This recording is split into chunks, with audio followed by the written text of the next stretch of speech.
el Sutra de las Palabras dice: las palabras desaparecen, el papel del pensamiento se cumplió. ¿Qué significa esto? Bueno, acá lo explica, pero igual lo vamos a leer porque está tan fácil. Dice: las palabras sirven para revelar el significado del Dharma, pero una vez que se comprende el significado, las palabras se descartan. El significado inmaterial, lo que es inmaterial es el Tao, y el Tao es inexpresable, por lo tanto las palabras desaparecen. El verdadero significado del Dharma se encuentra más allá del pensamiento y la percepción es lo no nacido.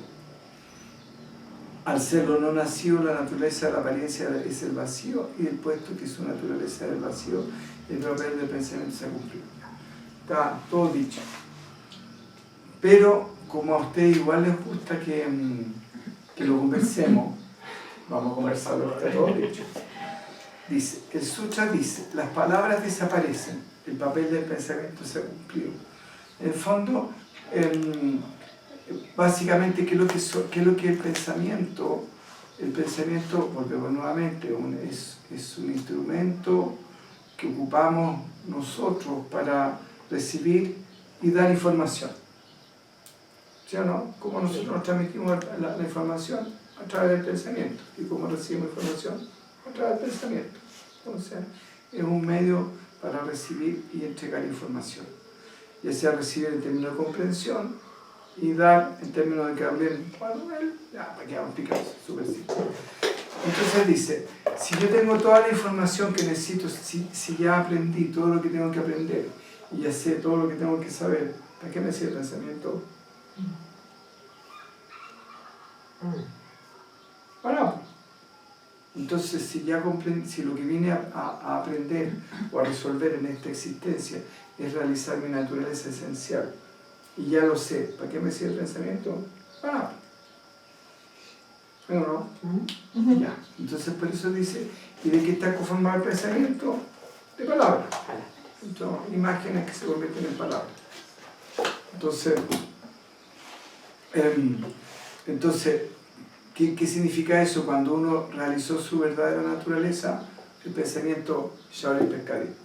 En el fondo la persona se experimenta a sí misma, por decirlo así, en un estado de silencio, lo cual no significa que no sea reactiva, y que cuando es necesario surge el pensamiento, cuando no es necesario se acaba el pensamiento. Bien, entonces dice, acá lo dice, las palabras sirven para revelar el significado del Dharma. En el fondo, para que sepan cuál es el Dharma de cada ser humano, realizarse a sí mismo. Entonces, las palabras sirven para revelar el significado del Dharma, pero una vez que se comprende el significado, las palabras se descartan. En el fondo, ¿qué está queriendo decir ahí? Que si bien es cierto aquello inexplicable, porque está fuera del pensamiento, y fuera de la mente, y fuera de todo eso, igual necesitamos las palabras para explicar lo inexplicable. Aunque parezca paradojal. Entonces, a través de las palabras que usamos para explicar lo inexplicable, ya finalmente nos entramos en un flujo existencial donde a través del sentimiento y algunas comprensiones, ocupando el pensamiento de las palabras, entramos, finalmente se empieza a revelar nuestra verdadera naturaleza. ¿No es cierto? Bien. Entonces, sería lo que está diciendo ahí: las palabras sirven para revelar el significado del Dharma. Pero una vez que se comprende el significado, las palabras se descartan. ¿Estamos? Porque simplemente nos dejamos sentir la presencia. Y para eso necesitamos hablar. ¿No es cierto? Bien. Entonces, el significado es inmaterial. ¿No es cierto? ¿A qué se está refiriendo? Que aquello que es lo que realmente necesitamos saber es inmaterial y por lo tanto está fuera del pensamiento. Y después dice, lo que es inmaterial es el Tao. Lo está confirmando ahí. En el fondo el Tao es el absoluto, el Brahman, aquello, o como quieran llamarlo. Y el Tao es inexpresable. ¿No es cierto? Entonces, por lo tanto, las palabras están de más. Por lo tanto, aquí dice, por lo tanto las palabras desaparecen.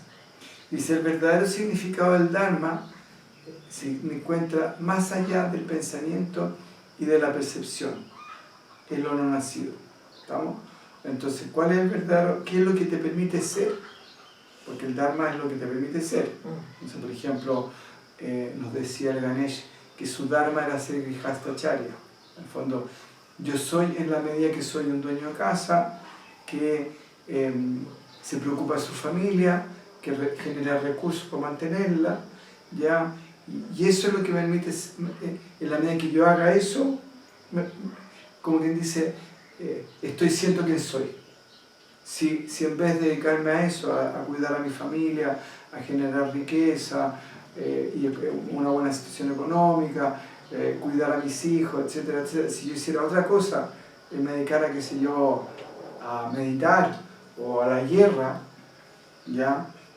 Porque mi dharma no es ser kshatriya, por ejemplo, ¿vamos? Él estaría yendo contra sí mismo, no estaría yendo estaría yendo en contra de su verdadera naturaleza, o estaría ¿cómo se llama? En contra de lo que le corresponde al ser quien es. En el fondo, estaría desconociendo quién es. Pero eso a nivel de forma, pero a nivel de esencia lo que él es aquello, lo inexpresable, el Tao, como quieran llamarlo. ¿Estamos? Entonces por eso dice, el verdadero significado del Dharma se encuentra más allá del pensamiento y la percepción. ¿Qué es lo que es? Es lo no nacido. ¿Y por qué no nacido? Porque si fuera nacido estaría dentro del tiempo, tendría el espacio, tendría nombre y tendría forma. ¿Cachan o no? ¿Sí? Estoy justo haciendo un...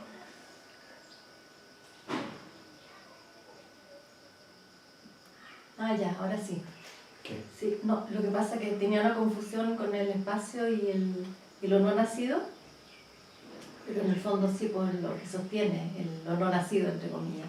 Lo no nacido sostiene lo está ahí, nacido. sí, sí. Entonces hice, estaba media, sí. Lo no nacido sostiene lo Ahí nacido. está, ya. Entonces el Tao es lo no nacido.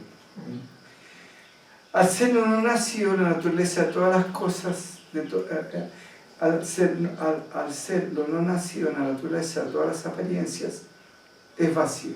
Entonces, en el fondo, lo que pasa es que los budistas hablan de vacío, nosotros hablamos de aquello, porque vacío implica vacío, no vacío. En el fondo, la taza está llena y la taza está vacía, por lo tanto hay dualidad. Así que, pero aquello no es vacío ni no vacío. Entonces él dice, si lo traducimos en términos nuestros, dice, al ser nacido, la naturaleza de todas las apariencias es inexistente. Porque finalmente, ¿por qué son inexistentes? Porque, en primer lugar, no se sostienen por sí mismas, si lo vemos desde un punto de vista material. ¿Estamos, no? El cuerpo se va a aquello y se pudre. Lo que permite que el vaso sea un vaso, se va, se quiebra y se convierte en otra cosa, ya no es vaso, es polvo de cerámica molido o basura. Es otra cosa, es basura, ya no es vaso. Lo que le permitía ser vaso ya no está. ¿Estamos? Entonces toda apariencia es transitoria, porque no se sostiene por sí misma. ¿Comprenden eso, no? Sí, sí, sí. ¿Sí? ¿O sí? ¿Sí de colegio o sí de acá? Sí, acá. Sí, sí. Sí de acá. Sí. ¿Ya? Estaba pensando en todo lo que hemos trabajado, perdona, es que estaba relacionando con No, súper. entonces eso, que era en el fondo. Entonces, la naturaleza de todas las cosas, de todas las apariencias, es vacío, o son transitorias, ¿ya? O que lo que la sostiene es aquello. Y como aquello nunca deja de ser diferente a sí mismo, ¿Cómo? aquello nunca deja de ser diferente de sí mismo. Porque nunca puede dejar de ser. Claro. Ya el ser es diferente así. ¿Me comprenden? Entonces, como nunca deja de ser diferente a sí mismo, la apariencia que yo tengo de ellas es simplemente aquello. Pero ¿qué es lo que me confunde? No darme cuenta que estoy viendo aquello que entro en la dualidad y digo, no, es Cristiane, es Loreto, es Cecilia, es Cámara, acá, allá. ¿Comprenden? O sea, por eso dice, las apariencias finalmente son aquello. Si yo saco el nombre y la forma, me doy cuenta que es aquello. ¿Estamos? Y puesto que su naturaleza es aquello, y por lo tanto aquello es, como quien dice, es no nacido, y por lo tanto el pensamiento es materia, ¿estamos?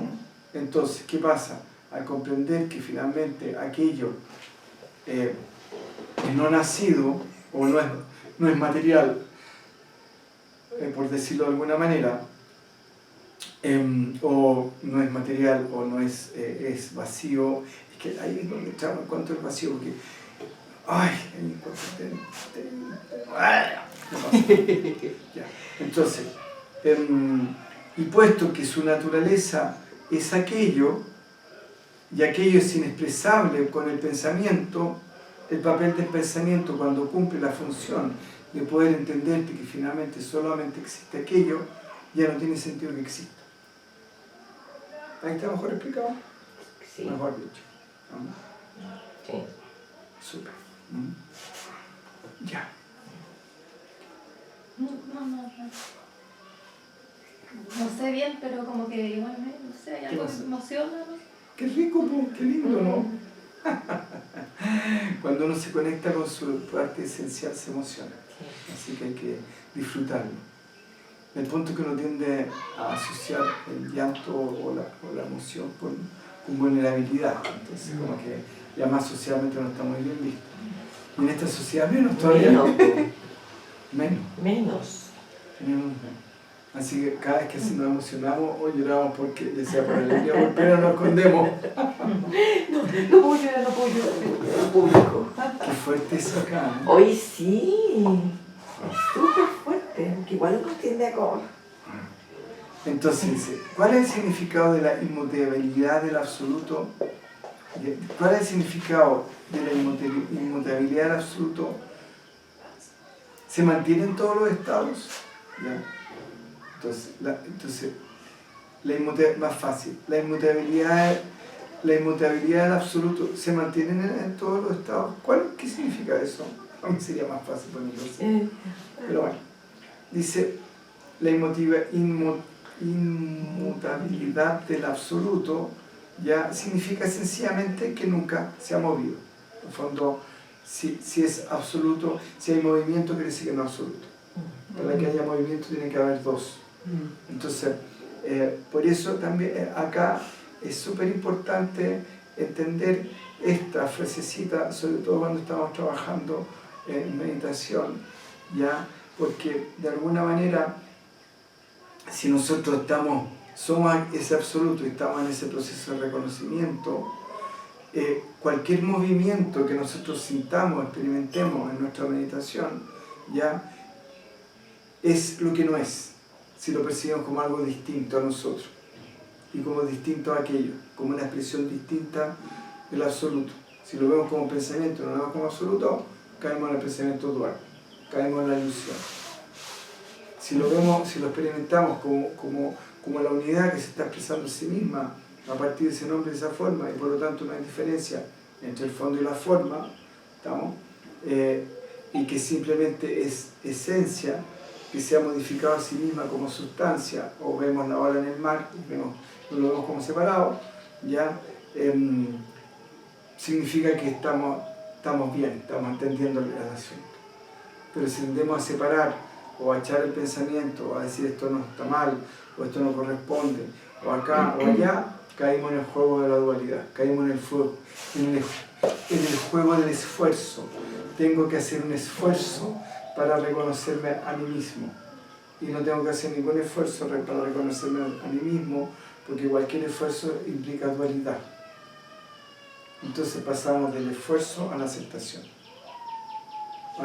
de lo que es. ¿Estamos? Entonces, esta es la mente de la talidad. Mutatata, yo creo que debe ser la mente de la totalidad.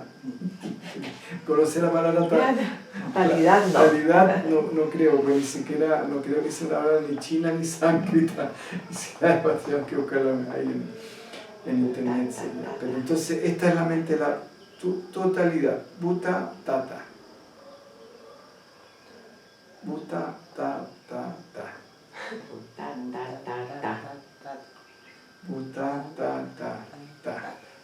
En realidad todos los Budas del pasado realizaron la elevación por medio del principio inmutable. En el fondo, en realidad todos los Budas del pasado realizaron la elevación por medio del reconocimiento de la presencia que se mantiene siempre inmutable, que no podemos evitarla, que no podemos, como quien dice, no la podemos evitar, no podemos dejar de experimentarla, más allá que no nos demos cuenta, ya que está siempre presente en nosotros, como el elástico en el cual estaba jugando, y se me cayó, y a pesar de que no ha salido de esta pieza, yo no lo encuentro. Es lo mismo, la presencia es la misma cosa. ¿Vamos?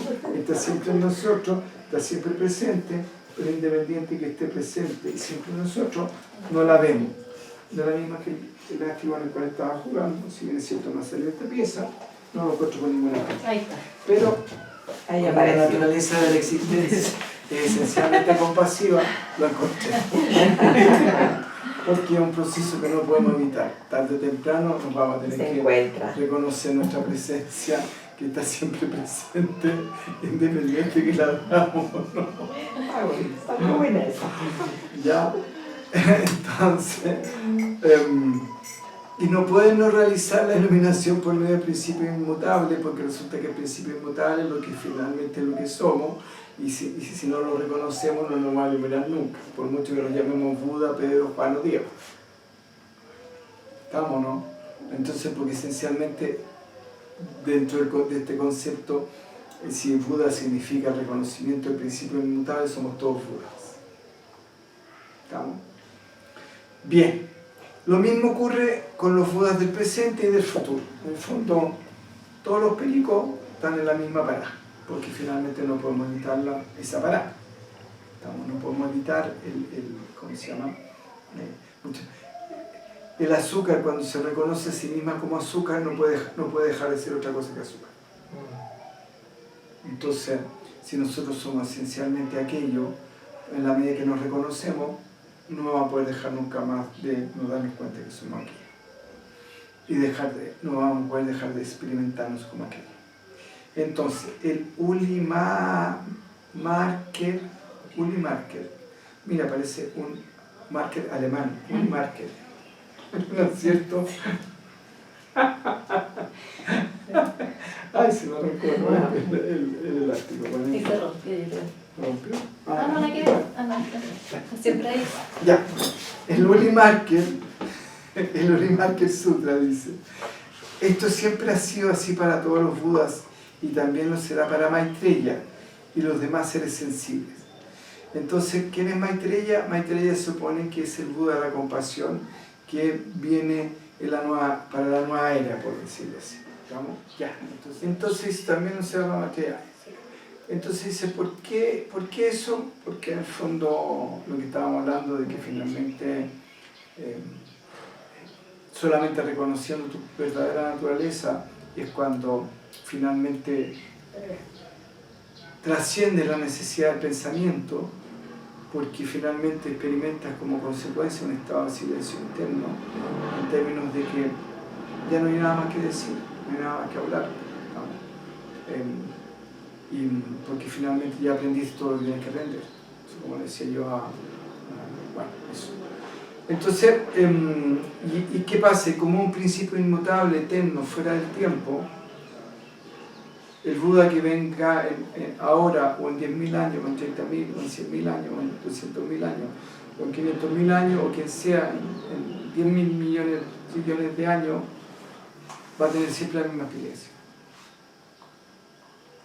Porque no depende ni del tiempo, ni del espacio, ni ninguna de esas cosas, ¿no? Entonces dice, ¿y por qué esto? Porque la naturaleza de Buda es eterna, ¿no? En el fondo, ahí está hablando como Buda como aquello, no como una individualidad. Las enseñanzas ¿de qué forman? ¿De qué? A ver, la enseñanza de que la forma es el vacío y lo ordinario es lo sagrado pertenece a la iluminación de la iluminación repentina. Sí. A ver, después vemos qué es lo que dice. Entonces dice, las enseñanzas de que la forma es el vacío y lo ordinario es lo sagrado pertenecen a la doctrina de la iluminación repentina. Sí. De acuerdo a lo que yo entiendo acá, dice las enseñanzas de que la forma es el vacío. En el fondo, la forma es simplemente una modificación de aquello, de la conciencia, ¿ya? Y que por lo tanto, toda manifestación dual, ¿ya? Que nosotros la experimentamos como separada, aún así es sagrada, porque es simplemente una modificación de la conciencia, una. ¿Estamos? ¿Queda claro eso, no? Sí. ¿Sí, sí? No. No, pues, dice que, por ejemplo, las formas dicen que hay enseñanza. Hay enseñanzas. Las enseñanzas dicen que la forma, un vaso, un árbol, un pájaro, un perro, de forma, ya, de que la forma es una modificación de aquello, es pura conciencia. Sí. Y lo ordinario es lo sagrado. La forma es la forma, ¿ya? Pero lo ordinario es como quien dice lo pedestre, lo que está Lo sucediendo. cotidiano. También es sagrado. No hay nada que no sea sagrado. Ahí sí. ¿Por qué nada es sagrado? Porque todo aquello. Independiente del nombre, independiente de la forma, independiente de eso. Es en el fondo solo existe conciencia, nada más. ¿Estamos? Ahora, como nosotros tenemos una idea de lo que es la conciencia y la tenemos asociada a una ausencia de forma, ¿ya? Y a una ausencia de nombre, porque ¿qué nombre tiene la conciencia?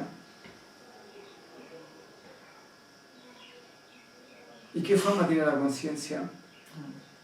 Entonces cuando vemos el nombre y la forma, si no hay conciencia. ¿Se dan cuenta o no? Porque están metidos en una fantasía. Sí, pues sí. Además que es divertido que los amados científicos todavía no pueden definir qué es lo que es la conciencia. Ya inventaron de que el amor está en el cerebro, pero la conciencia todavía todavía no pueden definir qué es lo que es la conciencia.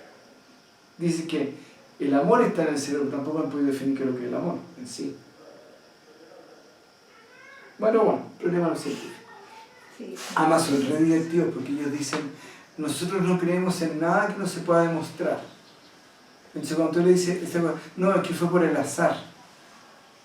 ¿Y qué es lo que es el azar? ¿Ustedes saben eso, no? Dicen, oye, pero ¿cómo se notaron eso? No, por azar. Entonces, ¿cómo? Lo que no pueden explicar les dicen que es el azar. ¿Se dan cuenta la cabeza del cabra, la estupidez? Y ¿cómo se llama? Cómo están enredados en una fantasía. Donde, entonces, bueno, demuéstrame qué es lo que es el azar. O demuéstrame qué es azar. Es el azar. Entonces, porque la forma como demuestras lo que no puedes demostrar es el azar. Entonces dicen, bueno, no es que fue por azar. Bueno, demuéstramelo, qué es lo que es el azar, po. Es el azar, po, la coincidencia. Bueno, pero ¿qué es lo que hace que la coincidencia sea la coincidencia? Ah, el azar. ¿Me dan cuenta cómo se empiezan a poner el mismo? Azar igual no tengo idea. Claro. Entonces te dicen, no, Dios no existe. ¿Por qué? Porque no te lo puedo demostrar. Entonces demuéstrame la existencia del azar. No puedo. No sé. Claro. Claro. Ya. Entonces, ¿qué significa que la forma es vacío y lo ordinario y lo sagrado? Entonces dice, cuando la mente se ve oscurecida por el apego, ahí está la forma. Cuando se ve libre del oscurecimiento, ahí está el vacío. ¿Estamos, no? Entonces, ¿qué es lo que está diciendo ahí? Que cuando la mente se ve oscurecida por el pensamiento dual, ahí está la forma. ¿Y por qué está oscurecida por el pensamiento dual? ¿Ya? Porque justamente la ve como algo separado. Y separa, y dice esto y aquello. ¿Cachan? Entonces, y dice, cuando se le ve libre del oscurecimiento, ahí está el vacío. Nunca dejó de estar vacía. Sí. Entonces ahí están diciendo que le están poniendo a la comprensión de que simplemente lo que yo estoy percibiendo es una modificación de la conciencia y que la conciencia, o aquello, porque en realidad conciencia está mal dicho, pero aquello se está experimentando a sí mismo a través del nombre y la forma, y porque se experimenta a través del nombre y la forma no pierde para nada lo que es, sigue siendo lo que es y nunca se modificó, y que esa modificación es solamente aparente. Ya cuando hay esa comprensión, ellos dicen, ahí está el vacío. En el fondo están asociando la comprensión de que finalmente lo que existe es solo la conciencia con el concepto vacío. ¿Estamos? Entonces, de forma parecida, la mente oscurecida es lo ordinario, mientras que la mente libre oscurecimiento es lo sagrado. En el fondo, sí, ya. El vacío absoluto existe misteriosamente como forma, pero como su forma no se puede atrapar, es vacía. Ya está diciendo lo mismo. En el fondo está diciendo lo mismo que habíamos dicho antes. Dice, de forma parecida, la mente es oscurecida por lo ordinario. En el fondo, la experiencia del día a día te hace sentir de que estás viviendo una experiencia separada. Esa es la experiencia del ordinario. Mientras que la mente libre de oscuridad es lo sagrado. En el fondo, aquel estado de conciencia en el cual, a pesar de vivir lo ordinario, te das cuenta que nunca estás separado de nada, y nunca nada ha estado separado de aquello, y que todo lo que existe, la expresión de aquello, dice, es lo sagrado. El vacío absoluto existe misteriosamente como forma. Entonces dice, aquello ya absoluto existe misteriosamente como forma. Pero como su forma no se puede atrapar, es vacía. ¿Estamos? Entonces, ¿qué es lo que está ahí? Hay una posible doble interpretación. Una, aquello absoluto existe misteriosamente como forma. A pesar de existir como forma, no pierde su naturaleza, ya, ni pierde su esencia. Simplemente esa esencia se modificó a sí misma como sustancia, y como sustancia se ve aparentemente como forma. Pero en estricto rigor sigue siendo lo que es. De la misma manera que la leche se puede convertir en mucho, la lactosa se puede experimentar como leche, la lactosa se puede experimentar como queso, la lactosa se puede experimentar como crema, la lactosa se puede experimentar como mantequilla, pero nunca perdió, simplemente aparentemente modificó su forma. Pero como su forma no se puede atrapar, finalmente es vacío. ¿Y ahí qué está queriendo decir? Ya, bajo lo que yo tengo entendido, lo que yo estoy entendiendo con una segunda interpretación es que puedo decir, aquello absoluto existe misteriosamente como forma, pero como su forma no se puede atrapar, es vacía. Entonces, ¿qué estoy diciendo? El vacío absoluto existe misteriosamente como forma, pero esa forma está contenida por el mismo, por aquello. Y como está contenida por aquello, aquello no se puede atrapar. ¿Comprenden? Son dos dimensiones de una misma cosa. ¿Estamos? Entonces, en una dimensión decimos que, bueno, lo que dije, para que no me repita. ¿Quedó claro eso, no? ¿Estamos? Entonces, acá podemos decir, por ejemplo, de que la forma seríamos nosotros. Y ¿cómo se llama? Y las mesas, el altar y todo. Pero ¿qué permite que esto exista? Lo que aparentemente llamamos vacío. ¿No es cierto? Pues si estuviera esto lleno de cemento, no podríamos estar ni nosotros ni todo lo que está. ¿No es cierto? Entonces, ahí está. Ahora, pero todo esto que estamos nosotros experimentando como separado es pura conciencia.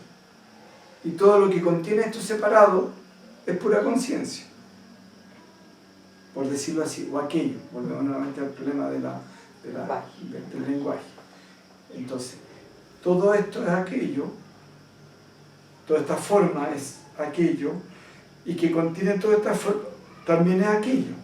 Ahora, lo que contiene esta forma, ¿se puede atrapar? No. Entonces dice, como su forma no se puede atrapar, es vacío. Porque igual aquí tiene una forma. Ya, aquí también tiene una forma. Pero ¿qué le da la forma? Aquello como vacío, por decirlo así, aunque no es vacío, o lo material que lo redondea. Entonces, eso que permite que esto sea una taza, donde está vacío más no vacío, esa forma no se puede atrapar. Pero todo lo que quiero, si yo quiero modificar, hacer más ancho este vacío, tengo que enanchar la taza. No puedo enanchar el vacío. No. ¿Comprenden? Entonces, por eso dice, como su forma no se puede atrapar, es vacía. ¿Estamos? Calla. Ya. Están de suerte. Todavía quedan 20 minutos. Me estaba alegando. Ay, que está tan cortito esto. Entonces, cuando decimos aquí que la forma está vacía, nos referimos a la vacuidad de la naturaleza esencial. Ahora, ahí hace una ¿cómo se llama? Hace una acepción que igual es interesante, ya, porque como ellos hablan de vacío acá, vacío allá, y realmente uno como no cacha mucho el budismo se confunde, ya, y quizás ellos también se confunden en su propio uso de las palabras, y dice, cuando decimos aquí que la forma está vacía, nos referimos a la vacuidad de la naturaleza esencial, no al vacío que resulta de la desaparición de la forma ordinaria. ¿Estamos? Se separa lo que es, bueno, ahí yo estoy tan... Ya, es que también sí, porque hay una cosa ahí como de escolástica, según mi entendimiento, ¿no? Porque ya está haciendo una separación de lo que es el espacio vacío de lo que es el vacío como concepto. Lo que pasa es que el concepto de vacío para ellos es aquello. De ahí es donde yo entro, a mí se me... un problema mío, ¿no? Ellos, si se educaron en esa escuela, deben tener clarito la diferencia entre uno y otro, pero igual él aquí hace esa diferencia. Dice, cuando decimos que aquí la forma está vacía, nos referimos a la... Entonces, cuando decimos que la forma está vacía, quiere decir que solamente existe aquello, que es lo que habíamos dicho antes. Entonces él hace una separación, dice, aquello no necesariamente es el vacío, como habíamos puesto el ejemplo de esta taza, ¿estamos? Sino que está hablando de aquello como mucho el vacío, como aquello, no como el espacio que permite. Según mi interpretación es que tanto este vacío como la forma son aquello. No hay diferencia entre uno y otro. ¿Estamos? La forma la hacemos nosotros, no la hace él. ¿Y por qué hacemos nosotros la diferencia y no la hace él? Porque él es una unidad. Aquello es una unidad esencial y por lo tanto no puede hacer ninguna separación. Solamente el pensamiento dual puede hacer separación. ¿Estamos? Pero bueno, él aquí hace el que escribió esto hace esta aclaración que igual me parece súper interesante. ¿Ya? Pero bueno, dice, de modo similar, cuando este contexto, de modo similar, cuando en este contexto hablamos de la forma, nos referimos a la forma del vacío absoluto, no a la forma en el sentido ordinario. ¿Estamos? Es lo mismo que estábamos diciendo eso. Dice, de manera similar, hablando respecto a lo anterior, ¿ya? Es que lo que pasa es que es bien interesante este texto, porque en realidad no necesitaría ser explicado. Porque está tan clarito como va explicando todo, que en realidad no necesitaría ser explicado. Y es tan claro como va describiendo todo, que él mismo va haciendo las aclaraciones. ¿Me explico? Entonces él dice, de modo similar, en este contexto, hablamos de forma, no nos referimos a la forma de aquello, nos estamos refiriendo, de modo similar, cuando en este contexto hablamos de la forma, nos referimos a aquello, dice la forma del vacío absoluto, no a la forma como la materia. ¿Estamos?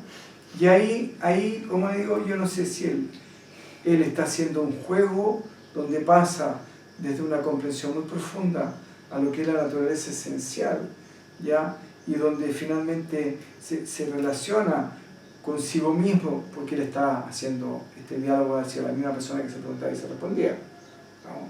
Entonces está haciendo este diálogo escolástico, está dando esta enseñanza en términos a niveles muy profundos, donde no hace separación entre el nombre y la forma, y donde ya aquí es como que vuelve atrás, vuelve al entonces como que salta a veces desde la percepción de una percepción absolutamente ausente de dualidad, de una explicación no dualista, a una explicación donde dice, no, hay un dualismo como que dice implícito en algunas cosas. ¿Me explico lo que estoy diciendo? Sí. ¿No? Entonces como que ahí hace esta aclaración. Que, por eso digo, yo creo que este texto perfectamente se podría, prácticamente no necesita explicación, porque él mismo va y te va haciendo ese juego donde de repente te lleva al absoluto y después te lleva a, de alguna manera, te dice, reconoce el dualismo como parte de la experiencia, diciendo, mira, hay un vacío que es físico, y hay una forma que es física, y hay un estado de conciencia en el cual el vacío físico y la forma física simplemente no existen porque se reconocen como una unidad absoluta. Finalmente son una expresión de la totalidad. O sea, hace ese juego. Pero bueno, entonces dice, cuando el sutra habla de lo extinguible y no extinguible, ¿a qué se refiere? Dice, la naturaleza de lo extinguible y lo inextinguible es aquello. ¿Estamos? Dice vacío, pero nosotros lo vamos a leer como aquello para poder entenderlo y no confundirnos con esta cuestión del vacío no vacío. Entonces dice, la naturaleza de lo extinguible y lo inextinguible es vacío. Cuando ya no se presentan más formas a los sentidos, es decir, cuando desaparece la vista, el oído y demás, ese es el fin o extinción de todas las cosas del mundo.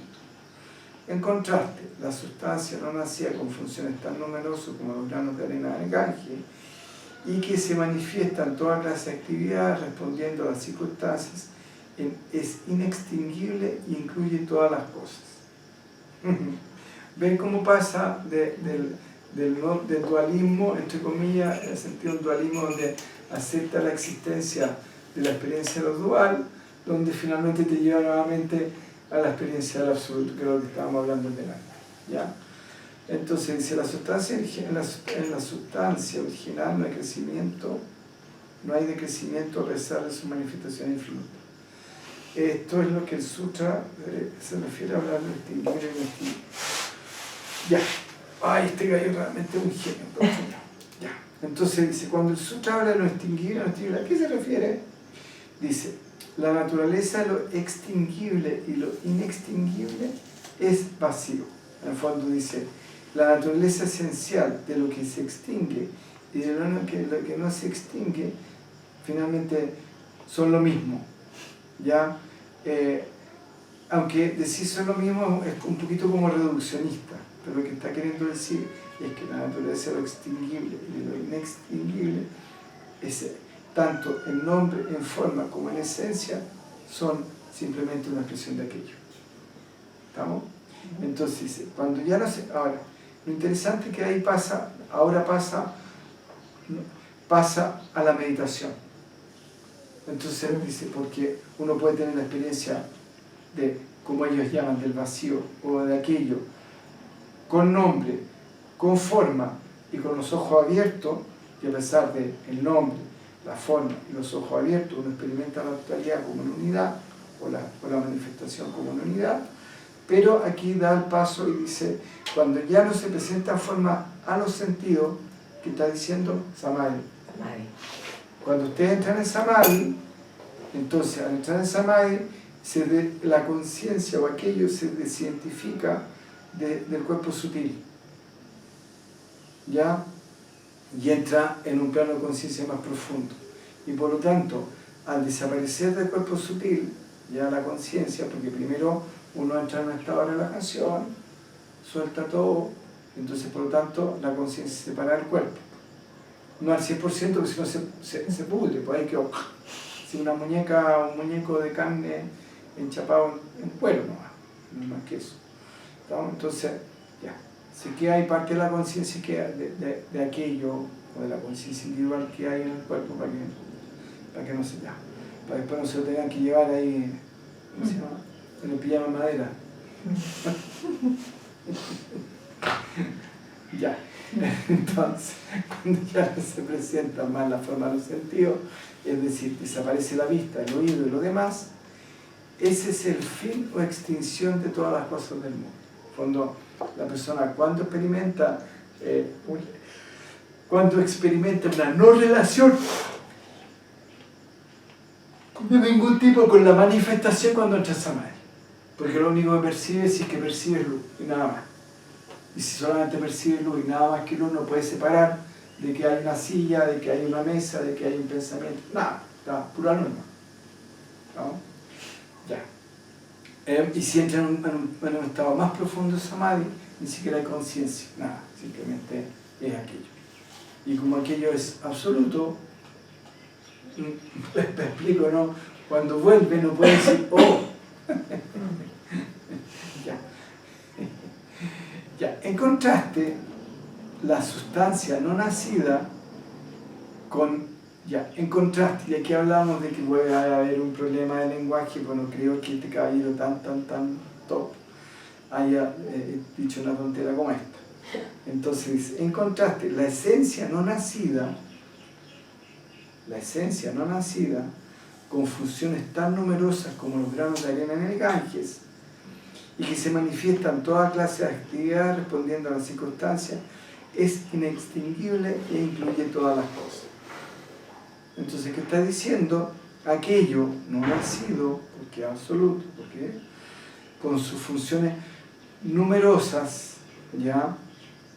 ¿Qué está diciendo? Como dice en el Bhagavad Gita, muéstrame tu forma, oh Señor Krishna. Entonces le dice, soy todos los ojos del mundo, no lo dice así literalmente, cuando no se memoria, soy todos los ojos del mundo, soy todas las manos del mundo, soy todas las lenguas del mundo, finalmente soy todo lo que existe. ¿Ya? ¿Y cómo se manifiesta? ¿Cómo se ve?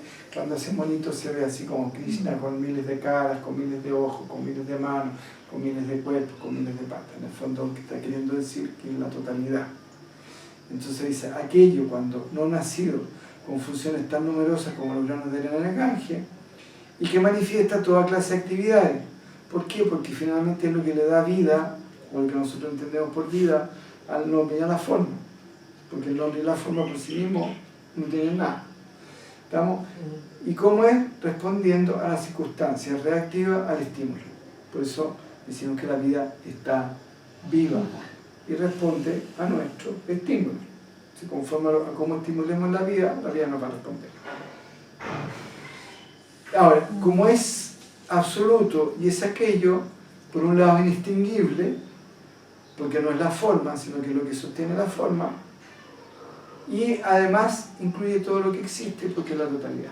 Nada puede existir si no está ella o aquello, y nada surge si no surge de aquello. Por lo tanto, incluye todas las cosas. ¿Estamos? Entonces, en la sustancia original, o en la esencia original, de acuerdo a mi interpretación, de acuerdo a mi corrección, ya, salto al lado, ya. En la sustancia original, o en aquello, en la esencia original, no hay decrecimiento a pesar de sus manifestaciones infinitas. ¿Estamos? Entonces, si hablamos, porque no puede haber, acá, si es la sustancia original, es una sola. Por lo tanto, no hay múltiples. Pero si nos atenemos, ya sea a quien lo transcribió o al texto original, decimos, en las sustancias, porque es curioso, dice en las sustancias original, tendría que ser en las sustancias, si fueran ¿cómo se llama? En plural serían las sustancias originales. Por lo tanto, a mí me da la sensación que está diciendo la sustancia original, ¿no? Ahora, si nos atenemos al texto y decimos la sustancia original, la sustancia es una modificación de aquello. Por lo tanto, ya no hay crecimiento ni decrecimiento a pesar de su manifestación. En el fondo, no pierde su naturaleza esencial a pesar del nombre y la forma. ¿No? Esto es lo que el sutra se refiere a hablar de lo extinguible y lo inextinguible. ¿No? En el fondo, no podemos decir que la ola se extinguió, porque nunca dejó de ser mar. ¿Comprenden? Así de simple. Bien. Tratamos, quedan 5 minutos. Por lo tanto, lo extinguible y no lo extinguible, ¿son lo mismo o son diferentes? La sustancia es la misma, pero se habla de ellos de forma separada. Si la sustancia es la misma, ¿por qué se habla de ellos en forma separada? Su igualdad es la sustancia del habla y el habla es la función de esa sustancia que se emplea según las circunstancias. Entonces dice, lo extinguible y no lo extinguible son lo mismo o son diferentes. La sustancia es la misma, pero se habla de ellos de forma separada. Entonces, si lo entendemos nosotros en términos como esencia, la esencia es la misma, pero se habla de ellos en forma separada. Si la esencia es la misma, ¿por qué se habla en forma separada? Dice, su igualdad es la esencia y su igualdad es la esencia del habla y el habla es la función de esa sustancia que se emplea según las circunstancias. Si no tenemos a mi interpretación planteando la idea de que ¿cómo se llama?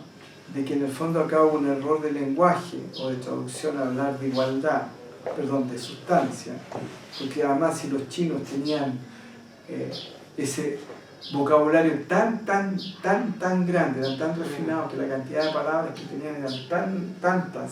¿Por qué? Porque eran capaces de hacer muchas divisiones y subdivisiones de una misma cosa. Entonces podían percibir una misma realidad en distintos niveles, en distintas dimensiones. Y por lo tanto, como necesitaban percibirla en distintas dimensiones, en distintos niveles de realidad, necesitaban un lenguaje mucho más amplio. Como por ejemplo el caso de los esquimales, que tienen no sé cuántas palabras para referirse a la nieve. Nosotros tenemos una, blanco. Y ellos, la nieve, bueno, los esquiadores un poco más. Tenemos nieve polvo, nieve, ¿cómo se llama? Nieve sopa, nieve hielo, nieve onda. 4 tipos de nieve. Y para la gente normal, que no esquía, existe la nieve nomás. ¿Estamos, no? Entonces, imagínense lo refinados que eran los chinos, que tenían un lenguaje, un idioma con tantas palabras. ¿Estamos? De hecho, nosotros vemos un rojo y hablamos palabra rojo, pero los que hacen alfombras persas tienen todas estas palabras para denominar todos estos tipos de rojos. ¿Estamos? Entonces, me imagino yo que este señor nos ha dicho la sustancia. Dice, su igualdad es la esencia del habla y el habla es su función de esa esencia que se emplea según las circunstancias. ¿Estamos? ¿Y qué está queriendo decir? Su igualdad es la esencia del habla. ¿Y qué es lo que él habla? Es la vibración. ¿Y qué es lo que existe en la forma? Vibración. Entonces la vibración de la taza es distinta a la vibración del plato de metal, porque uno es de cerámica y el otro es de metal. Y la vibración de los tapones para el oído, que son de plástico, es distinta a la vibración. Entonces por eso está diciendo, la esencia de la vibración es la misma. Y la fusión de esa vibración se emplea según y esa vibración se ocupa según las circunstancias. Entonces en una circunstancia esa vibración es el plato de metal, en otra circunstancia es taza, en otra circunstancia tapones para el oído, en otra reloj, pero finalmente es todo uno, es todo aquello, es toda la conciencia, simplemente que se está expresando a sí misma, ya se está experimentando a sí misma a partir de lo que es la forma y por lo tanto la limitación no está en ella, sino que en cómo esa conciencia se expresa a través de la limitación, la forma y el nombre. ¿Comprenden? Así de fácil. André, Haz por eso las culturas, porque tú los chinos, todo el refinamiento en todo lo que es la ropa, es por eso, porque tiene más profundidad y ven, en el fondo le dan a eso. Exactamente. La comida acá, Sí, por ejemplo. la diversidad de especies, Sí. la diversidad de sabores, porque necesita a mayor refinamiento, mayor anchura y mayor profundidad. ¿Cachan? Entonces por eso, mientras más rígido eres y mientras más unidireccional eres, más vulnerable. Porque de estar parado en una plataforma así, estar parado en una plataforma así. Mientras más rígido, mientras más vulnerable eres. Por eso los fanáticos son fanáticos, porque se sienten súper vulnerables. A mayor exclusión soy más vulnerable, a mayor inclusión soy menos vulnerable. Entonces, este señor que le aprovechamos a apelar es mucho más vulnerable que nosotros, porque él para comer necesita un plato especial, él para sentarse necesita un asiento especial. Mientras nosotros necesitamos cualquier parte, y nosotros somos mucho más vulnerables en relación acá a los nepaleses, porque llegan a la noche y se tiran en el pasto, conversan, comen ahí. No, nosotros necesitamos una mesa, necesitamos una silla, etcétera, etcétera. En la India son mucho menos vulnerables, llegan a la estación de tren, tiran un plástico o tiran un par de ¿cómo se llama?, de diario, se tiran ahí a dormir, suena el tren, se paran, agarran sus cosas y se van. Nosotros no, necesitamos sentar en una silla, etcétera, etcétera. ¿Comprenden? Entonces, a mayor ego, mayor vulnerabilidad. ¿Vamos? Entonces, por eso se dice que son la misma esencia, pero se habla de ello en forma separada. ¿Por qué? Porque de acuerdo a cómo esta esencia se manifiesta como forma y como nombre, va adecuando en apariencia su realidad y le va dando vida y existencia a lo que es de acuerdo a las circunstancias. Y por lo tanto, una taza no es lo mismo que un plato de metal, y una taza cerámica no es lo mismo que un plato de metal.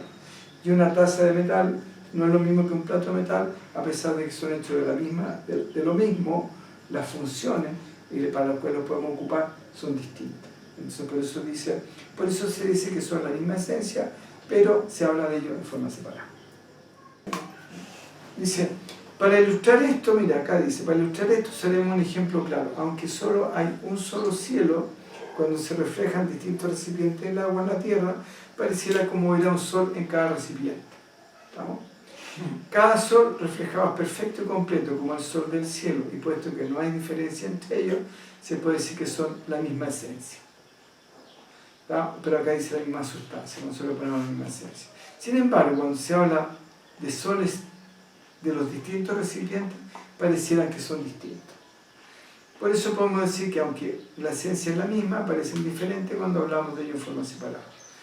Todos los soles reflejados son perfectos y no ha habido crecimiento en el sol original. No ha habido decrecimiento en el sol original del cielo. En el fondo no se ha desgastado, no se le ha quitado pedazos para que queden ahí flotando. Por eso se dice que esta esencia original es inextinguible. ¿No? Eso no necesita mucha explicación, pues lo habíamos explicado antes de otra forma. Entonces lo que sigue, dice, un sutra dice que nada nace y nada muere. ¿A qué clase de dharmas y fenómenos se aplica esto? Lo sabremos en la próxima clase. ¡Tarán!